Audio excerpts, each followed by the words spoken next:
హిరణ్యకశిపుని సోదరి హోలిక ప్రహ్లాదుడిని చంపబోయి తాను దహనం అవుతుంది. ఆ రాక్షస్ చనిపోయిన రోజునే హోలీ పండుగను చేసుకుంటారు. పాల్గొన పౌర్ణమి నాడు కాముని పున్నమి పేరిట కూడా సంబరాలు చేసుకుంటారు. సతీ వియోగంతో విరాగిగా మారిన పరమేశ్వరుడికి హిమవంతుని కుమార్తెగా జన్మించిన పార్వతితో వివాహం జరిపించాలని దేవతలు నిశ్చయించుతారు. దీంతో పార్వతీదేవిపై పరమశివుడి దృష్టి నిలిచేలా చేయమని మన్మధుడి సహాయం తీసుకుంటారు. మన్మధుడు శివుడిపైకి పూల బాణాలని ప్రయోగించి తపోభంగం కలిగిస్తాడు.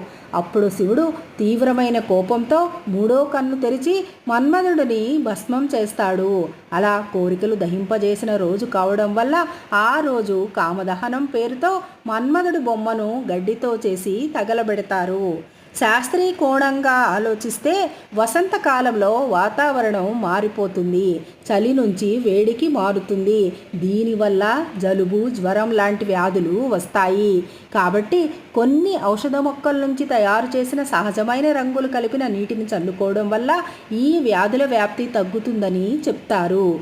కుంకుమ, పసుపు, బిల్వాలను ఉపయోగించి ఆయుర్వేద వైద్యులు ఔషధ మూలికలను తయారు చేస్తారు.